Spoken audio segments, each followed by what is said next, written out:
We're recording. Okay, everybody, welcome to the third Run Chat on this April the 6th of 2020. Thank you very much, everybody, for joining us today. We've got a really great talk today lined up. I'm really excited for who we have joining us today. We have Elisha Nochomovitz. Did I pronounce that right, Elisha? Yeah, no. Who's a French marathon runner who recently took his claim to fame, and we know him as the balcony marathon guy, but since this new normal's kind of taken place, he was the heroic gentleman who did a full marathon on his balcony a couple weeks ago. So we've got him joining us, as well as Gilmore Junio, who's a Canadian long track speed skater, two-time Olympian, and he does in fact run and cross-train in the summertime. So you do see him around at Run Crew. I do run. It happens. And we have Teal Gove. So Teal is a Lululemon Run ambassador, a 2020 Boston Marathon runner in waiting, and a manager for hockey development at Hockey Canada. And she's a Clearwater advocate for YYC Run for Water. And of course, we have none other than Kirsten Fleming, who is the executive race director of the Calgary Marathon. So welcome, everybody. How's it going? Good. How are you? I'm good. It's a little bit chilly today, so I didn't get out for a run, but I'm okay. I am going to contradict you and say my roommate is tanning right now on our deck. So I don't know what your excuse is. He's shirts off and just out there. I see Kelly's on her deck too. So I don't know, man. You might just be a little weak. I was like between buildings. I'm downtown. There's like a wind tunnel where I live. Yeah, okay. Just a little more excuses. Just a couple more excuses. How about you, Kirsten? How's it going? Yeah, I'm still in the Crow's Nest Pass. I'm now leading the way in Novid 20 Crow's Nest Pass leaderboard, just for the record. So I think it's just me against me, but I got out for my first run, full disclosure. I have not been running because it's been stressful, and I was letting myself off the hook, but I actually woke up today and I was like, I'm ready to do this. So I feel like I'm back in the game, and I'm really excited to be here and see everybody. Nice. Well, it's good. It's good to have you back, and nice to see you, because we missed you last week. So before we get started into everything, I know Elisha might be having some technical difficulties. So if any of my co-hosts see him pop back on, just take him off of mute. And some quick announcements I want to run through quickly. We've got a really great talk for you planned tonight, but I also do want to share some really cool things that are happening in the community. The first of which is Novid 20. So last week we had Blaine Penny on from Mito Canada talking about that. Novid 20 is a virtual run, and it's a virtual challenge using Strava to engage, unite, and inspire our running community to keep fit, keep motivated.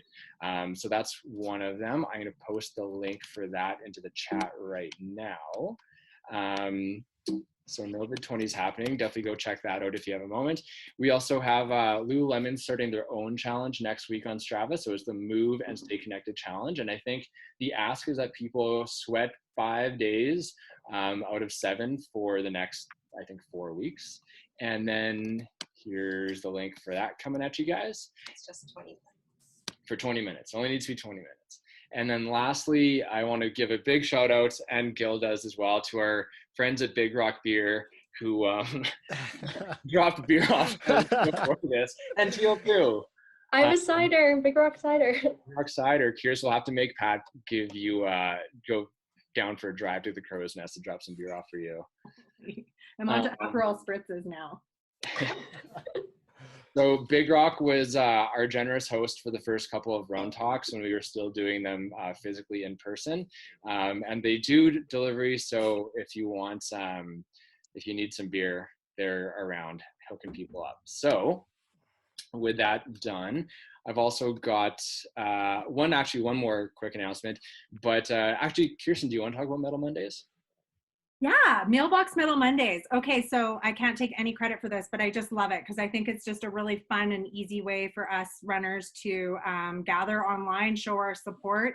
And my friend who organizes the Louisiana Marathon, Craig Sweeney, he messaged me last week and said, hey, what do you think about getting together with some people, some race directors, and launching Mailbox Metal Mondays? So the whole point is that you would take a medal and put it on your mailbox on Mondays, take a picture and tag all the healthcare workers or essential workers in your life to know that when they're driving to and from work and they see a medal on a mailbox, it's for them. So we're using the hashtag front lines to finish lines. And if you go on Instagram today, you'll see San Francisco, Edmonton, Nova Scotia, Winnipeg, Toronto, all over. So we're really excited to be a part of that. And I sent it off today to Canadian Running and IRAN. So we're hoping that on Mondays over the next, however long this takes, you get to show off some of your medals and also show your support for our frontline workers. So we hope that you guys will spread the love and join in with us.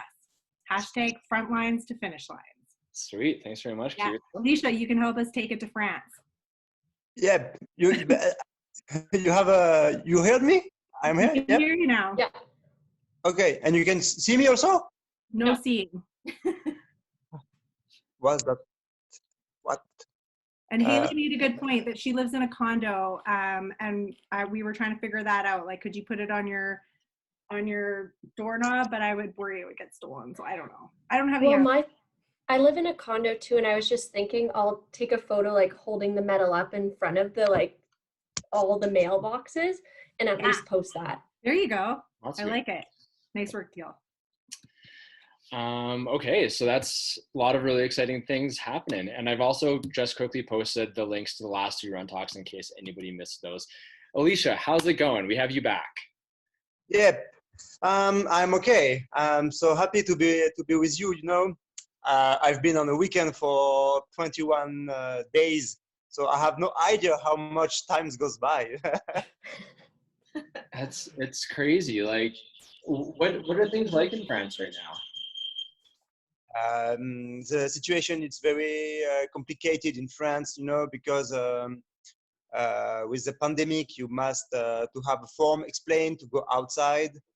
You can go outside for 1 hour to make physical activities, or only of basic necessities. So we must to stay at home much longer as we can. Yeah, that's, I mean, you must be getting a little bit stir crazy because obviously that wasn't enough for you because you felt compelled to run a marathon on your balcony. Tell us about that. What gave you the idea? Did you just need to go on a training run or were you like, I'm doing this? I was training for the Barcelona marathon, which was on the 15th of March. And then when the French government asked us to stay at home, I decided to run my 42 kilometers on my balcony. It's a tiny balcony, 7 meters longer. So I told to my girlfriend, I want to run on the balcony. She said, do what you want, crazy boy, but before clean up the balcony, for sure. And then I start since 6 hours and 48 minutes. Yep. Wow. So how did that feel? Like, because we're all used to running, that's a lot of turns. That's like 7 meters. And I think, Elisha, we've all seen your balcony because I think we all looked at the Instagram video or whatever was on TV. So we all know how small the balcony was. How did that feel? It was very difficult because it was a lot of back and off, 300 back and off on the balcony. Yes, it's a balcony, the most famous of Instagram. So did you keep a tally every time you turned? To make, no. Like, how did you count to 300? I asked some clever people to do for me. I asked them to just make the mathematics for me. I just said them, I had 7 meters on my balcony and I ran 42 kilometers. So you have 6 hours and 48 minutes to find how many back and off it is.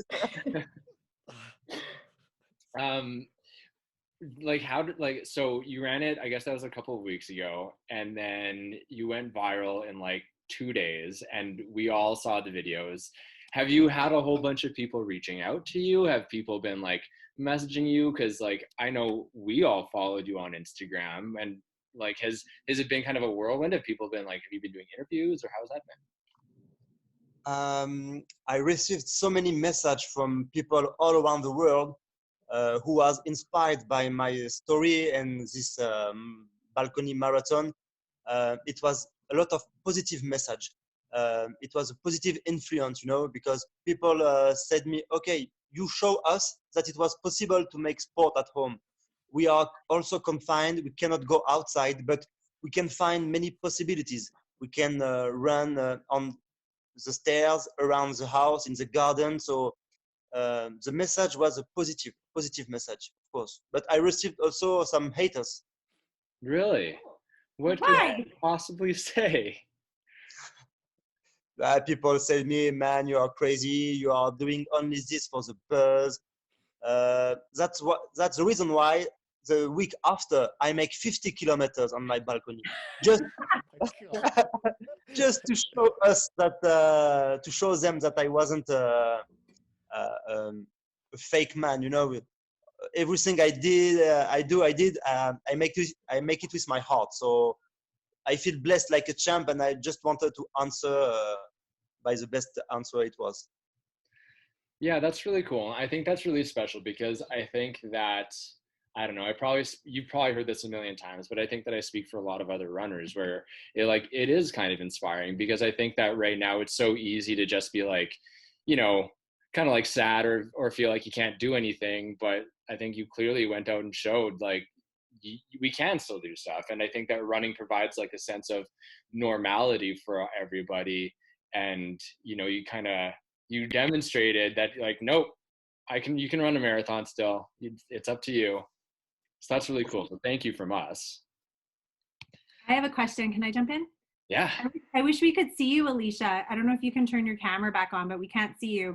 And I think you can see us. I wore my Run Happy shirt in honor of you being on, because I know you're part of Team Brooks. And you're also an ambassador for Sunto, I think, just from creeping. And I'm curious, as a race director and someone in the industry, what are your sponsors saying about this? And did you hear from the Barcelona Marathon after you did this? It was a spontaneous. I am a Run Happy ambassador of Brooks, Yeah. but they wasn't.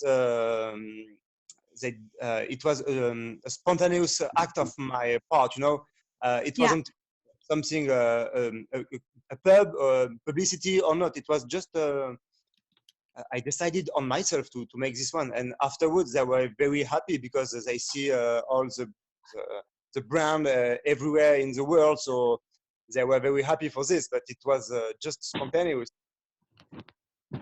And did you hear from Barcelona Marathon? Absolutely not. What? That's a huge missed opportunity for them. Absolutely not. They just send me a message for the marathon for the next year, but that's it. Oh, okay. Well, watch your mailbox, because I have a feeling you may get a medal for your balcony marathon. Thank you so much.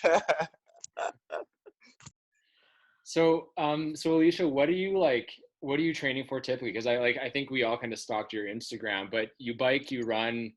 Are you just a runner? Like, what's kind of like, I mean, if we were all outside doing stuff, what would you be training for besides the marathon? Like, what's your favorite kind of thing to train and race for? I start with bicycle. I make bicycle since I've got 15 years old. So I like to just take my bicycle and make a lot of kilometers just to see a lot of countries, to travel, to just find me and myself, to be just alone with me. But now with the confinement, I try to stay at home to make some fit, to stay fit, like plank, crunch, and cardio also. So, but I'm a runner since 10 years ago now. Oh, cool. I'm kind of the same. I started off cycling, and then eventually I started running. I started running actually because my wife was always running faster than me, so I needed to get into it. Gil, actually, both Gil and I do a lot of riding in the summertime. Are you able to ride indoors right now, or are you just is it just running? You're asking me? Or both of you, actually. Well, I'm riding indoors definitely right now. Just on the trainer, getting on Zwift. I don't know about you, Elisha. Elisha, are you doing any riding right now? Or is it just are you able to at all? It's only running now. No. Only running.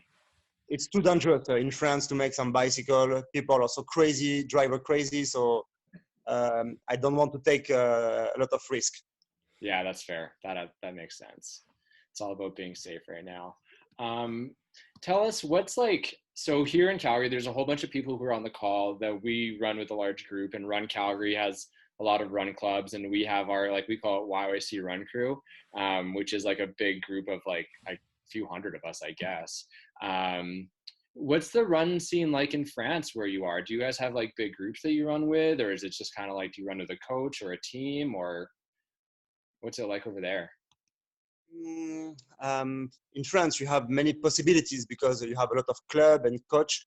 But my job, it's very complicated. I'm working in the morning and in the evening, so I can train only in the afternoon. And the afternoon, I'm alone, so I have no coach. I just train with myself, with some friends also. They give me some ideas to train, to perform, but it's difficult. I am always alone on tracks when the weather is bad outside. It's just a fight against me and myself, you know. So it's very difficult because I am my own coach. So if I had a bad day, it's just me and myself. Yeah, that's pretty challenging to like, because you have to hold yourself accountable, and you know, it's easy to give yourself excuses, and then on the same note, sometimes you're a bit harder on yourself than any coach could be too. So yeah. So Elisha, we've got a couple questions for you that have come in over the last little bit. One of them was from Lisa here, and she says, we all know that a big part of long distance running is mental. Do you have any tips or things you learned about mental training from your balcony marathons? Yes, you must know something because in October last year, I did not finish a marathon. I just stopped at the half of the race. So, you know, I opened a little window in my head who tell me, man, you are not able to finish. So it was very difficult to perform with my mindset. So it was a challenge for me to prove me that I was able to finish my 42 kilometers, even on the balcony. But in 6 hours, I think too many things in my head, and it was just a challenge with myself. Tips, it's only in your head. You know, when you make a race, it's 10% in your head and 10% physical. So, but like when we are runner, you know, it's like it's like our own life. It's challenge every day. So we must to fight. We must to keep the situation positive, even if it's difficult. And we don't have to, you know, to have the arms down. So we must to think positive, to be positive, and tell us that we are able to just believe in yourself. It's the best thing you can do.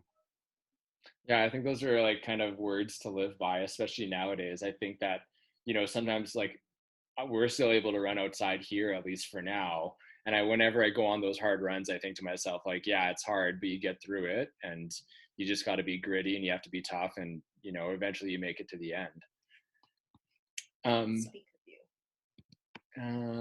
So I got another question for you here.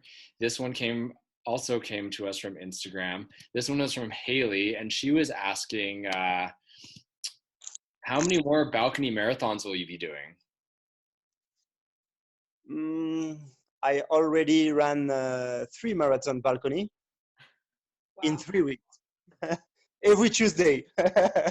Every Tuesday. So what are you listening to? Do you have music? Is there a podcast? Like, what are you doing for 6 hours running back and forth? I've got a lot of music in my head. And you know, while I was running, I was in the same times taking some writes, and I was writing on the paper, you know, my race, what I can just, you know, just written after the race. How was my race? How was the support? How was everything? And it's like, you know, it was difficult because 7 meters longer, the time is very longer, but It was at home, so you know, when I had something to eat, I can just go inside to take something to eat. If I had to change my shirt, I change my shirt. So it was a perfect race for me at home.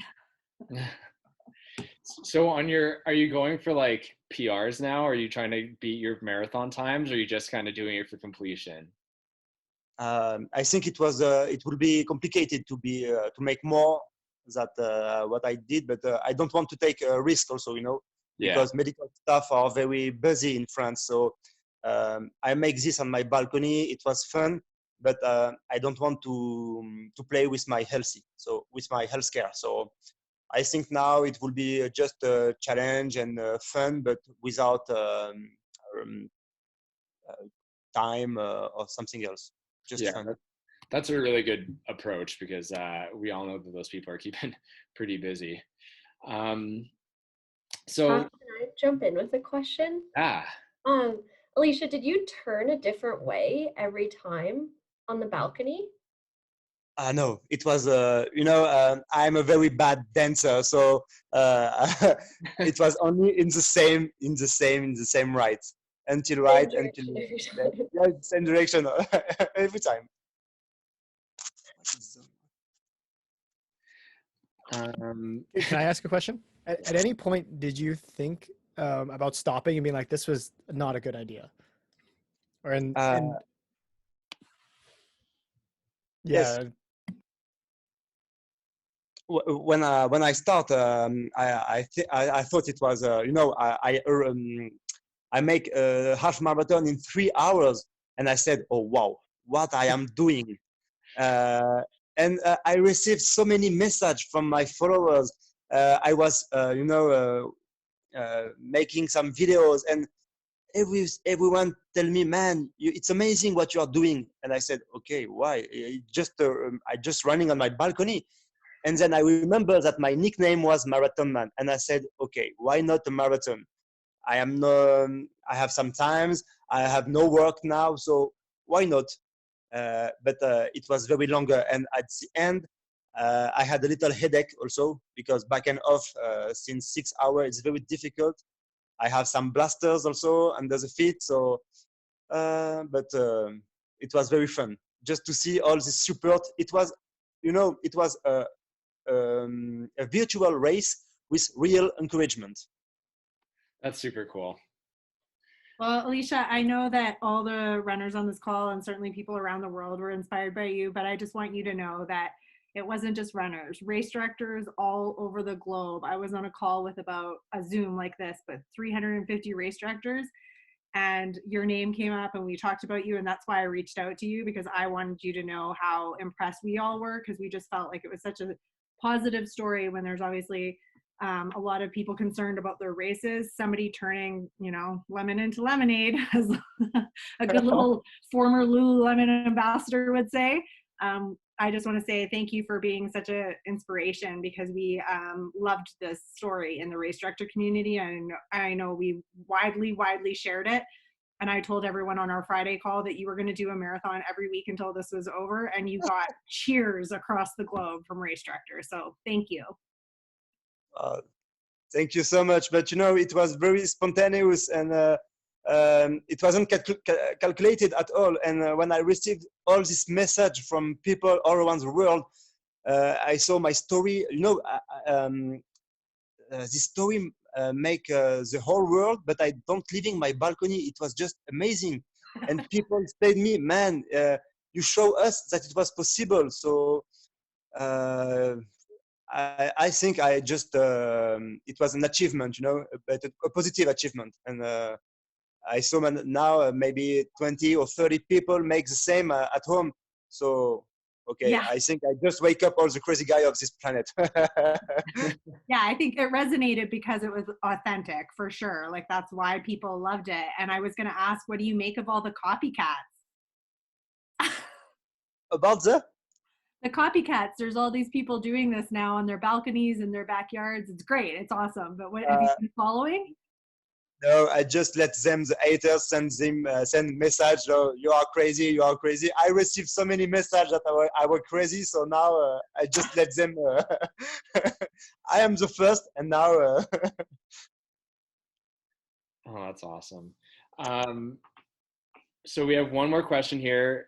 What's your first post-COVID-19 non-balcony marathon going to be?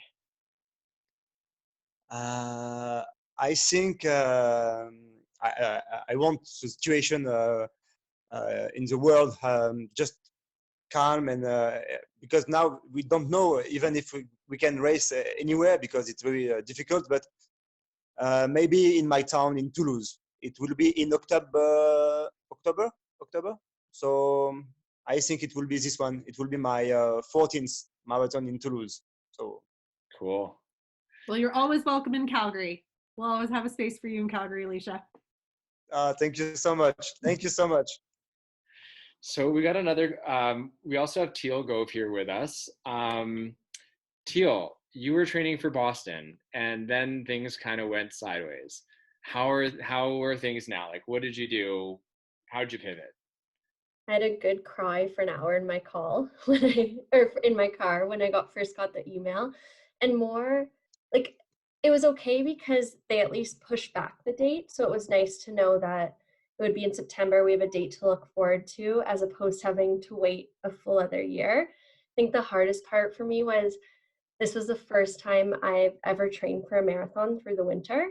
I love summer marathon training, and it was a grind for me to run so many miles on the treadmill, and just like getting that email and being like, I did all that treadmill running. I watched Cheer twice in a row on Netflix, and now I have nothing to show for it. So it was definitely frustrating. But I know like it was the right decision to make, and I was glad it happened before I put in kind of the 3 peak weeks of training. And now I've just taken the past month off since we got the email. I'm still running 4 or 5 days a week, still working out, but just not on a plan at all. Just taking a good break. Yeah, that's super cool. And we had Trevor Hoffbauer on here 2 weeks ago, and I know I said this last week, but Elisha, for if you don't know, we all know who Trevor Hoffbauer is, but Trevor is he qualified for the Olympics for 2020, and then obviously things kind of went sideways for the marathon. And when Trev came on, he said that he was kind of taking it easy for the next little while because, you know, he might as well. And so I was like, okay, well, if Trevor can take his foot off the gas for a little bit, I guess the rest of us can. Teal, you've been doing a lot of really cool things, like with drops of sweat, and just you're always super active in the community. How in your words has the community responded? I know that there's been a lot of classes and stuff like that, and how's the response been from your end? It's been really powerful. One of the things that I've always loved about Calgary since I moved here almost 3 years ago was how we're a big city that really feels small because of the support that we put into our local businesses, and especially just being so ingrained in the YYC Run community and the Calgary fitness community overall. Seeing how everybody came together was really special. Like, I just remember everything happened so fast. Like on a Thursday, found out that we wouldn't be going back to work on Monday. And then over that weekend, all of the gyms slowly started to close. And then within a day, all of our favorite fitness studios were popping up with challenges and free workouts. And all of our favorite instructors were offering things to really keep our community together. And I think what I felt the sport now is, as a lot of those fitness studios have shifted from offering the classes for free to offering or asking for a donation to help them keep their doors open when this is over, and to help keep their instructors afloat, people have been really stepping up and just giving whatever they can, because I think we all feel the same, that like we value these places and these people so much that we want them to all be here when we come out of this. Cool. Yeah, and it's fantastic to see. Hey, Elisha, we have you again. It's too late, but no, I'm here. I don't know what happened, but I am here. Hello, everybody. Nice to see you. It's good to have you back.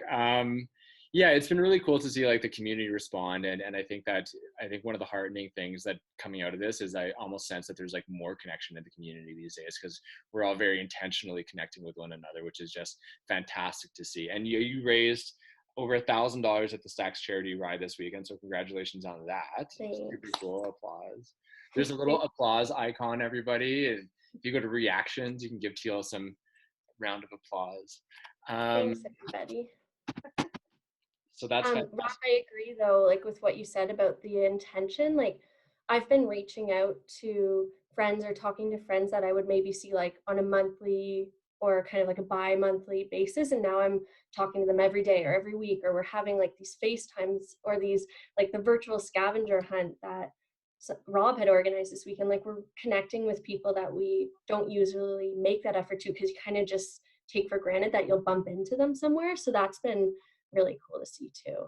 It's super cool. It's super cool. And I think I see after this, like us all coming out of this and like holding on to that connection, because it's really kind of like reinforced like the fiber and the fabric of our community. So that's fantastic to see.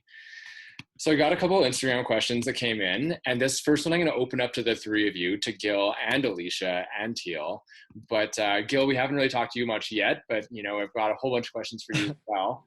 But this one came from Joelle, and the question that she posed for our group here is, what do you guys do when you get discouraged? Now, Gil, for those of you who don't know, Gil's a long track speed skater. He has a fantastic story. He's a buddy of mine, and two-time Olympian. So I think we all have different kind of perspectives here on what we can do when we get discouraged. So maybe Gil, let's start with you. Okay. Well, I guess for myself, I mean, being in like the high performance world, and obviously the Olympics is like, you know, the highest level, and to get to the top is not the easiest thing. So only one person can win a gold medal. And so you're just fighting and clawing every day. And the days it doesn't happen, you just kind of got to remind yourself of your goals and why you're doing it and who you're doing it for. And at least that's what I do. And I think that's the motivating factor for me, especially, you know, this season wasn't the best season, wasn't a bad season. But I think looking back at it, again, trying to remind myself like, okay, what do I want to accomplish with my speed skating career? You know, I think I can still skate a Canadian record. I still think I can go to one more Olympics. I still think I can challenge for a podium at the next Olympics. So, you know, just reminding myself that there is still that opportunity there. And, you know, I just have to keep working at it, push through that doubt and all that fear that kind of comes up. And, yeah, just kind of just keep reminding myself of that goal. At least that's my biggest thing. Cool. How about you, Elisha? For myself, no, it's very difficult because I'm ex-smoker. So when I stopped smoking, I took a lot of weight, and just running was my therapy. It was a kind of a way for me to just to think different, to have a lot of, you know, to be very, very. You know, in French we say the rigueur. It's very like in the army. You know, you must to do this thing in this day, and you must just to think positive. And if you want to be better than you were yesterday, you can. But it's just a fight against you. So I trained very hard. I lost a lot of weight. I can't trust for being the champ because it's too late for me. But I try just to do the better of what I wear yesterday. Cool. So. Cool. I like that. Teal, what about you? Everybody who knows me on here knows I'm love the cliche quotes. So I really remind myself that a setback is truly a setup for a comeback, and that like if you're looking at someone and you're only seeing their success, it's most likely because you weren't part of their journey when all of the failures happened. So every time that you get discouraged or you have that setback or you have that failure, it's only building up to make whatever you're working towards going to be so much more worth it. Like I think about it for Boston, and like a lot of people know that I qualified in 2018. I missed the cutoff, and then this year I'm finally going to go, and there's a global pandemic. Like, a big part of me was like, you are just not meant to run Boston. But then I just think like, no, third time's the charm. And when I get there, it is going to mean so much more because of all these failures and not getting it the first time. Cool. I know. I just think like you can't catch a break, Teal. I can't. Kirsten, I'm gonna put you in the hot seat too. What's your tips for when you get discouraged? I've been super discouraged for 3 weeks and I'm still figuring it out. It's been really hard. It's been a very difficult few weeks since this started. I was stuck in California and I couldn't get home, and then dealing with obviously watching races like Barcelona, Paris, New York half marathon was when it really became real to us. I mean, we already had a date in the calendar for our backup date, which I kept joking was like never in a million years going to happen. So part of the reason that I haven't been working out and taking care of myself is because at the end of the day, I've been just really drained and I've really let myself off the hook. I think I've been trying to keep some sort of routine and normalcy, and just connecting with friends and family, and meditating. I mean, I think like having that time every day just to like set aside for yourself and turn off your computer and go inwards, and then just like getting fresh air and nature. I mean, I'm big on the mantras like Teal. I like a good cliche, and I have lived by fake it till you make it for a long time. It's what got me this job. And so, you know, there's been days when I've woken up and just like not wanted to drag myself out of bed, and I get up and I put my clothes on and I have a coffee and I fake it till I make it. So that's really like just do the action, smile, and it will follow is sort of my mantra. Yeah, I like that. I think that I think I almost do the same thing sometimes. Where it's just like, you know, I always figure you just get started, and then once you kind of get into the motion, like if you start a run, I always say like if you don't feel like running that day because you're discouraged, just like run a kilometer and then see how you feel after a kilometer. I love those answers, guys. Thank you. So we got another question here from Shirley. Her question was, I'm curious, what's something each person does outside of their training that they felt that is pivotal to their success? Maybe something that we should all be adding to our routine or life. That's a good one. So who wants to start? I'll start. I don't know if I kind of became into like epiphany this year where went to Fall World Cups, competed, and you know, I was trying to be all in and doing everything right, showing up to races, doing the warm-ups, and we're on the road. We're in Europe and Asia for 6 weeks, and the results weren't kind of coming and things weren't going my way. And just talking to my therapist, she's like, well, what's the one thing you changed between being at home and being on the road? It was like, well, I don't play video games as much as I used to. And she goes, well, here, this week, this is your off week, play a couple of video games. And so I did, and the next weekend actually went a bit better. Skating went a bit better. But I think taking it from that, I think everyone has to have something in their lives that they can tune out to, and kind of just lose themselves in, whether it's music, art, you know, for myself, it's gaming, but something that's just to, you know, take your mind off. You know, I think a lot of us are perfectionists and want to do better and be better people, but at the same time, it's, you know, it's at this point, it's kind of marginal gains, the small things that just have to add up.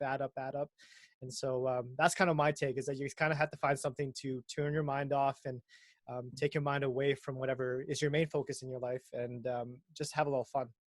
Cool. That's I love that. And I like the video game plug as well. Yeah. I need more of that in my life. Oh yeah. Yeah. You can add me on Activision for COD.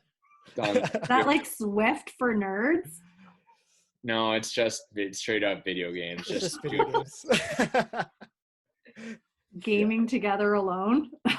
Yeah, it's fantastic. Teal, what about you? I started this almost 2 years ago. It's called the Start Today Journal, and it's by Rachel Hollis, the author of Girl Wash Your Face, but you don't need to buy the journal. You can just do it on a piece of paper, but you start every day by writing down 5 things you're grateful for, and then you write down 10 dreams as though you've already made them happen. So for example, I write, we own a home in Canmore. So as if it's already happened, but it's something we want to accomplish in the next 10 years. And I write all of those things down. So for almost 2 years, and I'm still writing it, I ran the Boston Marathon. And it just keeps all of those things that you have in this 10-year vision for your life that you're seeing every single morning. And for me, it's really helped guide me. Like I find when I write those things down throughout the day, I'm thinking about them like, okay, if I make this choice, is that actually getting me towards where I want to be? And it's been really, really helpful. And the gratitude thing, Haley was the one who first introduced me to a gratitude practice, and it has transformed my life. And I know it's almost becoming cliche now. Everybody's saying gratitude, gratitude, gratitude. But in these times, like what a lot of us are going through is that, like, for those of us that are working at home and aren't a frontline worker and don't have someone an immunocompromised situation, like we are very fortunate that our only problem is to have to stay home. So just like writing those 5 things that we do have to be grateful for, it really helps. That's fantastic. I think that the practice of gratitude, it really helps shift what goes on in your mind, because it allows you to reframe yourself and put things into like a positive perspective, and then you can go into like the next race or the next event or the next thing that kind of causes you a bit of pressure, just a little bit more stoked just to be there, and then it just changes everything. Yeah, and we're lucky to be able to run, right? Like running is such a privilege. So when you're dreading like that run you have to do later on in the day, writing how that you're grateful to have that challenge ahead is like it changes your mindset for sure. Yeah. Elisha, what about you? I join what Teal says, since just to write 5 things that you appreciate in you, and running is a pleasure. Everything you do, you must do it with pleasure. It's not a complaint. We have we are lucky to be able to make sport every day, and just to be in health every day that we had. It's just a lucky day for us. So I saw so many people around me cannot run, cannot make some bicycle, so I just ran for them, and I said, okay, I cannot complain myself, I want to do sport with pleasure. It's just a pleasure for me. It's an escape, my life is very difficult, but sport, it's just an escape for me. I just open a window in my head and go like a bird, just take pleasure, and just I feel always better after make sport than before. So I just like Gilmore, just put my mind just over there and go for it, go do your tracks, and after you came home and you feel so better. So yeah. Well, and I think, and you're right, it is an escape. And I think to all of your points, we are blessed in a sense in that we can all still go out and run, or go to the balcony and run. But I kind of think of it the same way, where especially over the past few weeks, the only times that I've left my condo literally is to go to the grocery store or to go for a run. And I managed to get 1 bike ride in there. So for me, it's really punctuated, that run is this little gift that you're given, and you have to just find contentment in that, in a sense. Cool. Thanks for answering those questions, everybody. And if anybody else has any questions, feel free to throw them in the chat. I'm definitely keeping an eye on that. Now I've got, Gil, I've got a couple questions for you. This kind of going more to the technical side of things, but you're not technically a runner, but I always say if you run, you're a runner. So we're all runners. So you do join us for runs during the off season. How does running kind of like fit into your schedule as a speed skater? Yeah, well, for myself, I like to run and come to Run Club for kind of 2 reasons. One, obviously the community is great, and hanging out with everyone after at Wings and Beers is always fun. But for myself, running's something that's so incredibly hard to me, because speed skaters' bodies are not built to run. But in my brain, it's like, if you want to go fast in skating, you always have to be pushing, especially in a sprint. And running's the same way. If you're not moving your legs, if you're not kind of going, you're not going to be going anywhere. So that's how it fits into my training for myself, is because I view it as a skating race, or while I'm skating, is I always have to be moving, always have to be pushing. And it's one of the hardest activities for me. Like I'll agree with you, I'm not a runner, but when I run, it's because it's to challenge my body and to challenge my mind to keep my body going and keep going forward. And so when I get to a race, a skating race, it's one of those things I can go back on. It's like, okay, I did this 10K with the guys at Run Club, and it was just so hard, but I kept my legs going and I didn't stop. And yeah, that's one of those things. Again, when you get discouraged, you can go back on some of those training runs, those training days when things were so hard, and you can go back on them to have confidence going into your event. I like the way you phrase that. And also for everybody else who's in the call here, I did actually have the opportunity to go head to head once with Gil in a 5K race at the Mech 5K. It started at Edworthy Park.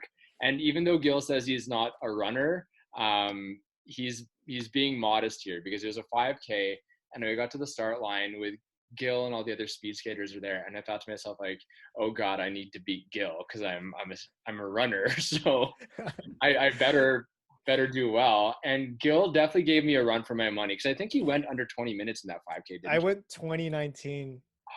Yeah, so it's close, but that I will go back to that and say that was like one of the hardest things. Like a 10K and a 5K will probably, in my training career, will probably be some of the hardest things I'll ever do.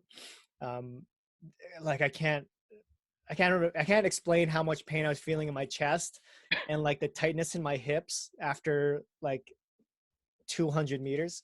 So yeah, the rest, the 8,000, whatever, the rest of the race was kind of a grind, but yeah. Yeah, that was a grind. I was gonna kick my ass, so I better run fast. Yeah.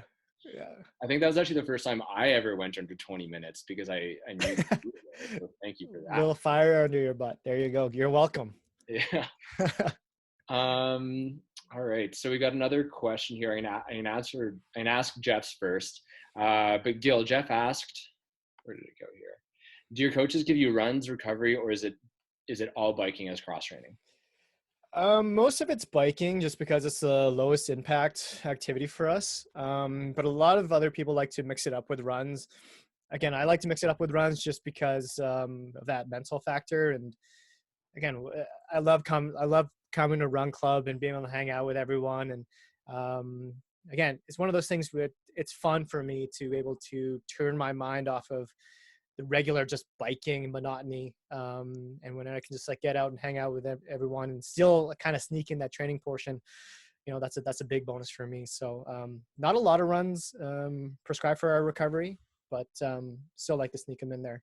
Cool. And actually one of the best 5K girls in the world right now, she's from Canada, her name's Isabel Weideman. She runs everywhere. So, and when I say everywhere, she literally runs everywhere. So maybe I should start running more. More running and more video games. Yeah, more running, more video games. I got the second half of that covered. So, okay.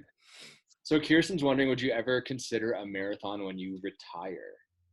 You know what? I've gone back and forth on that a lot, and we've talked a lot. I think I would, especially if my brother and I have wanted to maybe try to do it. Jeff, and maybe I'll get some encouragement from some of the people here once I retire.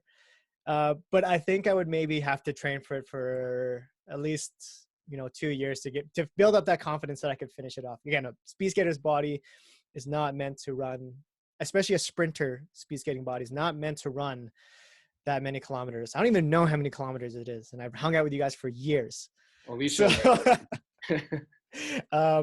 But yeah, maybe in the future. Definitely no Ironmans though, because I can't swim.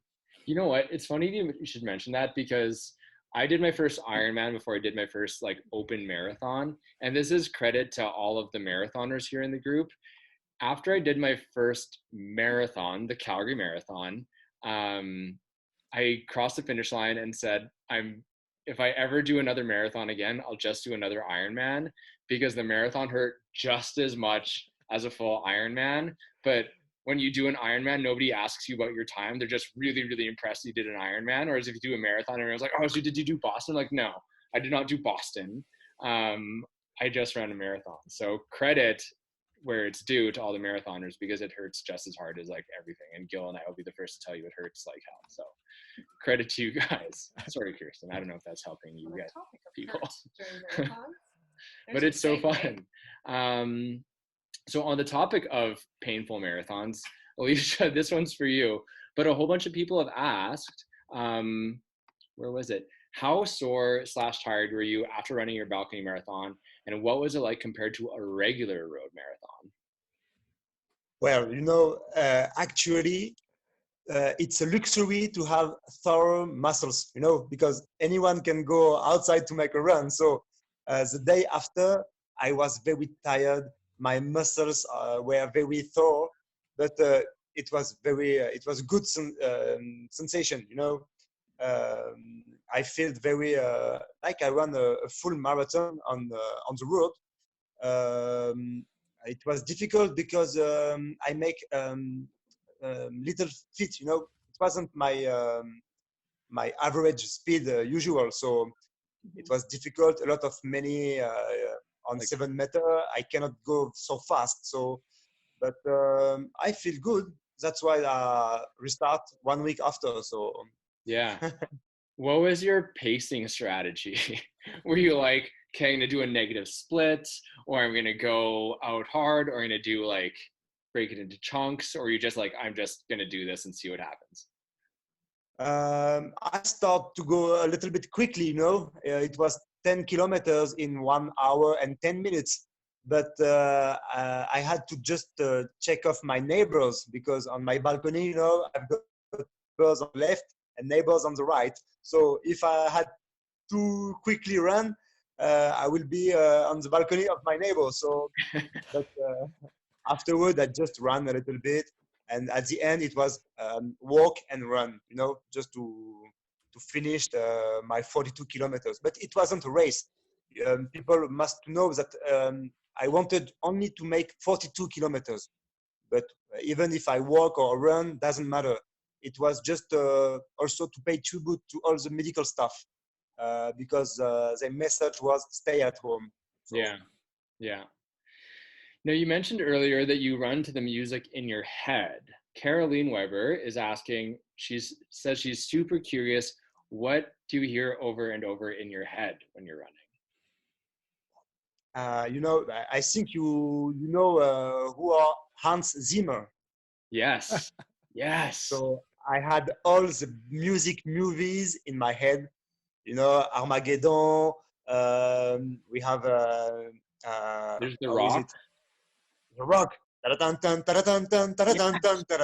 course, I learned it 6 hours 48 minutes. My name is Sean Connery, but in French, Connery, it's stupid, so. No, I love that. Yeah, Hans Zimmer. If anybody doesn't know who he is, it's like the best music, like Gladiator, The Rock, Armageddon, and it's just like when you're running, it's just so epic. I think he also did one of the scores to Call of Duty, Gil. So didn't he do The Dark Knight? And he did The Dark Knight, yeah. And Inception. So Inception. Guy's a genius. He's a genius.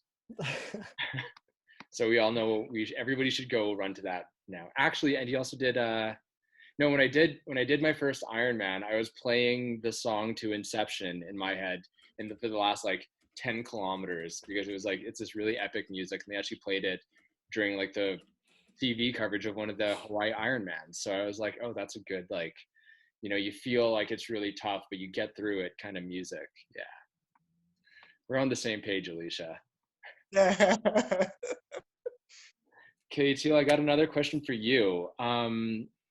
Did you learn to love / like training through the winter at all through your Boston campaign this year? Or was it just like you dislike it as much as ever?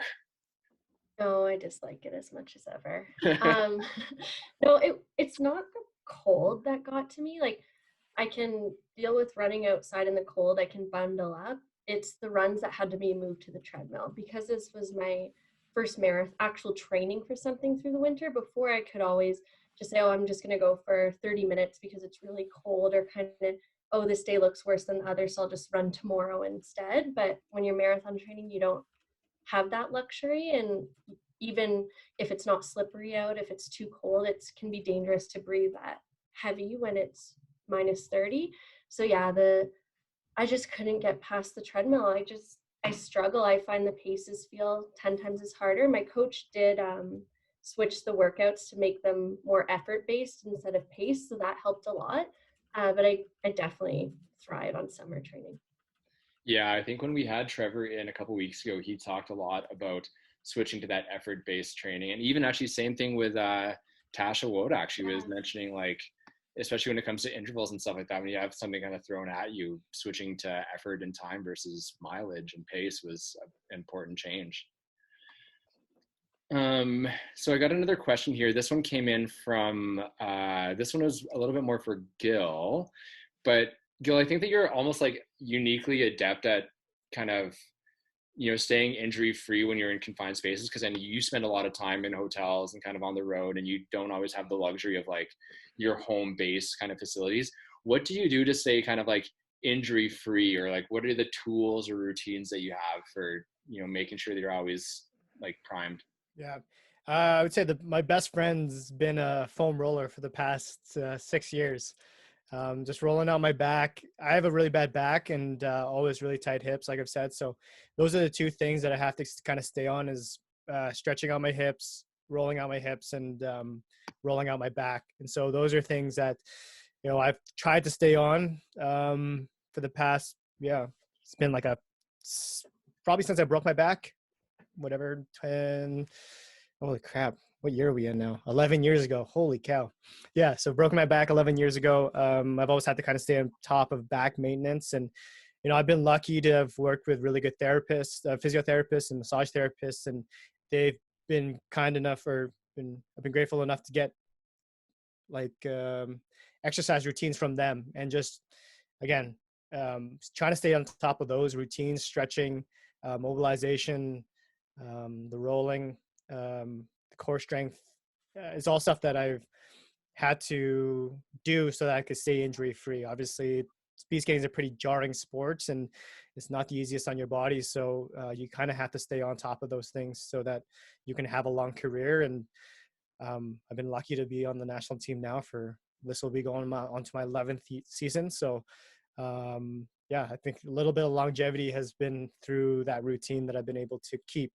And, you know, finding yoga a couple years ago, or, you know, I say a couple years ago, but a long time ago, has kind of helped me there for sure.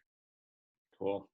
I think it's really, that's the same thing. Like, I used to have a lot of problems with my IT band, and last year I was having a lot of issues with my knee, and rolling and like activation were just a godsend for me. And I mean, everyone's body's different for sure. And I think it's trying to identify those problem areas and, putting it towards that goal that you want to achieve, or just, you know, if it's just wanting to be healthy. I think everyone's, like I said, everyone's body is different. So everyone's body reacts to different ways. And mine's always in my lower back. And so just trying to always kind of think about what I'm doing on a daily basis to alleviate that pain.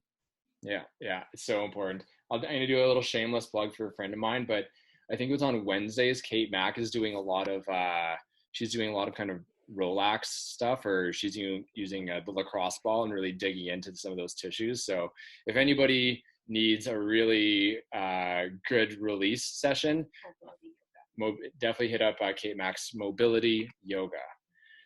Teal, I've got a question for you from Jill, and she's wondering, do you have any specific training tips for training for a marathon in the summer? And Elisha, I'm gonna open this one up to you as well. Summer marathon training tips. I've always found the hardest part was the long run, to get through that on your own. And what I did the past 2 summers, I guess, was I do my long run on a Sunday, and I'd park in East Village, start my long run and time it so that I only had 8 to 10K left by 9:30. Then I'd join up with Run Crew at 9:30, because I've always found like the hardest part of the long run is that last 5 to 8K. So I'd time it up so that I'd be like finishing or like getting out to East Village, Simmons Building at 9:30 and joining in with the back of the group. And normally they were going a little bit faster than I would have been on my own. And I found like that pushed me to finish strong the last like 8 to 10K, depending on how I was going. And then I was done when everybody else was going. I found the weeks that I started with the group, it was so hard to keep going when everybody else was finished. And then we'd go into the river and do an ice bath. So it was like the perfect recovery. I could either bring a shake with me or just buy something at the bakery. And I had my recovery snack. I was in the river and I had a group to get me through the last little bit. Yeah, great tips. I definitely do that as well. Just make sure that that last hard push is with somebody else. It helps a lot. Elisha, you've done, by your Instagram profile, you've done 36 marathons. So I'm sure you know a thing or two about training for summer marathons. What are your tips? Yes, so I run a marathon each season of the year. So I know how to train for the summer, but I think the weather in France, it's not the same maybe as yours. But for the summer, the must it's to start very earlier in the morning, just to don't run with the sun, because it's not a good thing. No, you must drink a lot. You must also to prepare yourself to the race. If your race it's not on the summer, it's difficult, because in France, when you train in summer and you have a race in winter, the body it's not prepared to the effort, so it's difficult. But when you go to train, just look at the weather, drink a lot if it's too hot, and we must also to watch the heart, because the effort it's not the same. So when it's very hot, I think in summer everywhere it's very hot. So you must to be just careful and just listen to your heart, like DHT. Listen to your heart. Great That's tip. awesome. Can I speak with song, please? Because my English is so limited, and No, your English is great. It's fantastic. It's great. Any Teals? Yeah, I love that song too. That's definitely, I think it's on my wife's run playlist as well. So I'm just gonna open it up. Anybody have any last questions? We have about 10 minutes left here in the call. So if anybody has any questions, Bertrand, who's from France as well, he says your English is amazing. So thanks a lot. Thanks a lot, Bertrand. Merci beaucoup. Oh, en français, je me débrouille un peu mieux. Merci beaucoup. Go ahead. Your French is far better than most of our English, and we all are supposed to learn French in school, but I can probably say at least of a few of us, your English is much better. Teal and Elisha, your favorite race so far? Girls before. It's me.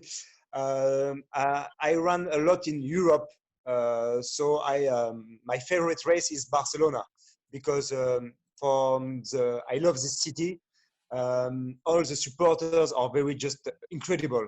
You have many supporters all the race, and they just give you so many encouragement. Benga, animo. So you are not alone all the race, and I just tell you this thing, and I just have my skin is just over there, but it's just a beautiful race.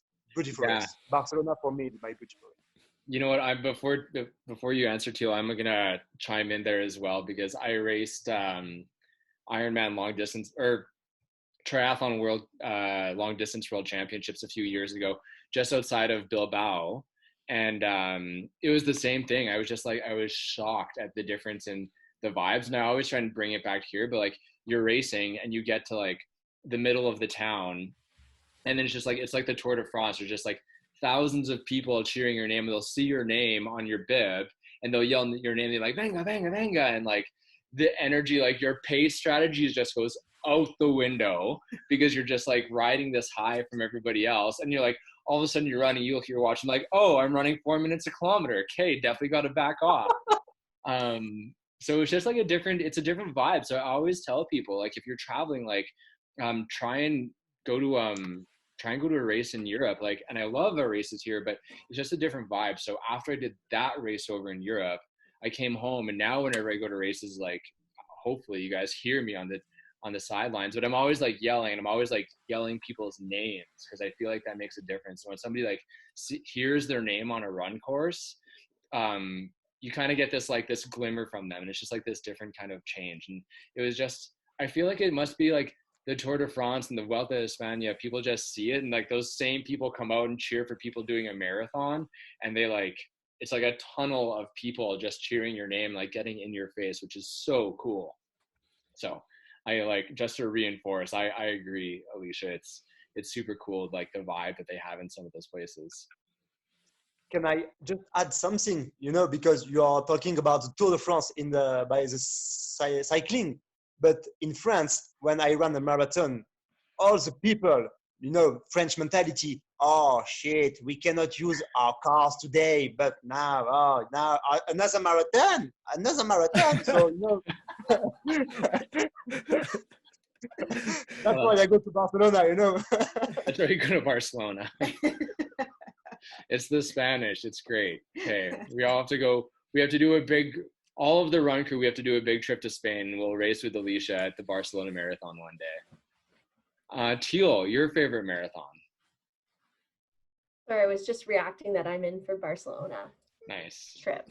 I'm not just saying this because Kirsten's on the line, but last year, Calgary half was one of my favorite races ever. It was the first time in 6 years that I had run a race in the town I was living.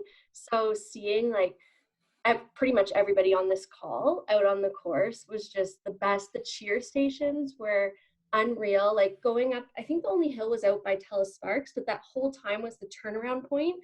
So you were completely distracted. I was like looking for Jeff out front and just like looking for everybody, high-fiving.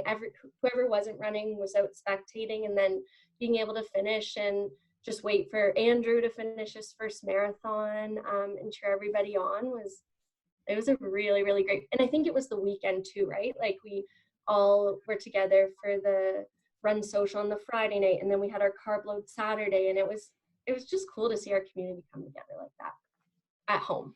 Yeah, that's nice. There is something special about racing at home and having your entire community there that you can't really, it's hard to duplicate. Yeah, and I think I compare that to when I went to Regina in September, and I literally knew no one and just like ran on the bike path for 20K without seeing one spectator. So it's pretty special to have the crowds and people out there. Yeah. I'll put you on the spot again. Any tips for nutrition when you can't eat a lot close to when you start running? That one came in from Lisa. Oh, yeah. I actually have this thing that I use before every long run and race. It's called Generation UCAN. And actually, Elo Endurance, they're a local Calgary nutrition company. They stock it now. And it's a slow releasing starch. So it's a drink. Doesn't taste the best. But you mix it with water and you drink it 45 minutes before your race, and it's really, really good. So if you can't stomach a lot of food, it's a good option. I can, so I have like food and that as an extra boost. But I know a lot of people who can't drink that. Yeah, that's a good one. And before Ironmans, I'll usually, just to have something that sits really well in the stomach rather than like a big breakfast when you need the calories. So I actually, my favorite is actually Ensures. Like it's that drink that they make for like old people to be digestive, but it sits pretty well. It's full of calories, and it has that right carb to protein balance. That's one of my go-tos. Also, we've got I'm gonna put Haley on here because she is a nutritionist, and she has some tips that she's gonna share with us quickly regarding nutrition. So Haley, I'm taking off mute. Or yeah. Hey, yeah, no, I just had to unmute myself. I was gonna say something else I do, and this is actually like not a dietitian trick. This is a Haley trick. I set my alarm for 5 a.m. and I get up and I eat, and then I fall back asleep from 5:15 to 6:15, and then I get up for the 7 a.m. run. So you just like wake up earlier, and I've actually done this on race day. I apparently just sleep really well. But that's also like a good one, is to like wake up, eat something, and then actually go back to sleep. So I prep a peanut butter sandwich next to my bed, and then I fall back asleep for an hour. Nice. I know a few spin teachers who do the same thing, so that's a good tip. Yeah. I mean, and otherwise, why? What's the nutrition philosophy behind it? I just don't like getting up early. I'm like, you can ask Teal. I text her at midnight all the time. Like, I'm just not a morning person. But training for runs in the summer, when it was getting up to like 25, 30 degrees, I hated running in like the peak of the day. So I wanted to get out and run from like 7 till, 10 in the morning. But I just like did not want to wake up at 5 and start my whole day. So I literally wake up, eat, down water, and then fall back asleep. But from a dietitian perspective, anything you can get in before a run is fantastic. I even say to people, even if you can get in like a cup of juice, or just even a piece of fruit, you'd be surprised how much that'll like carry you over, as long as you like give yourself the proper nutrition while you're actually running. And it takes time. That is something, when I ran my first marathon, I didn't realize how long it would take my body to like get used to taking fuel, because I ran 6 half marathons and never took fuel. And then I trained for my first marathon and was like, you don't need fuel until you run 30K, but trust me, you do. So train yourself to take gels, whatever kind you choose to take, just like figure out what works for your body. Fantastic. Thanks, Haley. Okay, last question of the day. This one's for Gil. Gil, your favorite race ever and why? Favorite race ever. I mean, I'd be remiss if I didn't say the Olympics. Probably 2014. It's my first Olympics. Getting introduced on the line from Canada, wearing the skin suit and having the crowd cheering, and had friends and family in the crowd. That's pretty special. But yeah, if it is in the Olympics, there's a small event that goes on in the Netherlands called the Silver Ball. It's a 100-meter drag race down the 100-meter, the first 100 meters, and you get introduced like with your own entrance music. The crowd is just lined up for 100 meters, and they're all jacked up, and you're giving high fives, and it's just such a cool event. It's super chill. It's just for the fans, and that's an event I love going to. And yeah, I have some cool photos from that. Won it one year, and so that's probably like my favorite race with no pressure. But going to the line at the Olympics, it's hard to beat that. Yeah, that Sochi, the 2014 Olympics were pretty cool. It was pretty special. I remember that. And Silver Ball looks really cool. So yeah, they got the DJ, the lights. You get your entrance music. Motley Crue, Kickstart My Heart. That was my entrance song this year. Nice. Just gets the people going. Give them what they want, right? Yeah, that's you gotta pump up. You gotta have the pump up songs. Yeah, I remember when honestly. George St. Pierre was fighting, I always loved his like French rap that he would come into the fights with. Didn't understand anything of what they were saying, but loved it. Yeah. Okay, so I'm gonna move on to closing remarks, and I'm gonna tack it on with a question. Any final words from everybody, and what show are you watching on Netflix right now? Teal, let's start with you. Thanks, Raf. Well, thanks for inviting me to be here. I had no idea how you're going to tie the balcony man, a 2-time Olympian, and myself together, but I think it worked, and thanks for tuning in, everybody. Okay, so no Tiger King. That's good, because I watched an episode and a half and then I turned it off. But I just finished the Bill and Melinda Gates documentary called Inside Bill's Brain. It's only 4 episodes, which is really upsetting, because like it was just so good and so interesting. And yeah, I learned a lot. I'm obsessed with them now. I'm just looking up everything I can about them. Yeah, Inside Bill's Brain on Netflix. Good one. Gil, how about you? Yeah, thanks for inviting me to this. It's great to I can't wait to see everyone in person, and very nice to meet you, Elisha. We're gonna look you up on Instagram now and probably give you a follow. It's pretty unreal what you did. And Teal, always good to see you and talk to you. You're awesome. What I watch on Netflix, I actually don't watch Netflix. I don't even have my own Netflix account, but when I do watch it, it's through my friends, and I just watch The Office and Parks and Rec. It's just the kind of just throw it on and have some food and turn your brain off. Other than that, I've just been gaming, so it's been almost the best 2 weeks. So Houston, let's get you in there too. So I am trying to read 50 books this year. So this global health crisis is actually really helping me. So I've been reading a lot. And I just finished Little Fires Everywhere by Celeste Ng, and then discovered it's a show. So I'm watching it on Hulu, and it is epic. Reese Witherspoon, Kerry Washington, highly recommend it. Little Fires Everywhere. And just thanks for tuning in, everyone. Let Raf and I and Ren Calgary know who you want to hear from next, because we want to bring on more people. And thank you to Taking It International, Elisha. Thanks. Elisha. Thank you so much to everyone for your kindness, for everything, your patience. It was a real pleasure to be here with you. You must know that my mother was born in South Africa, so I speak English since I am young, but now I lost my words. But look, I prepared everything, but I don't use it. It was my quotes. Your English is so good. Just forget it. Doesn't matter.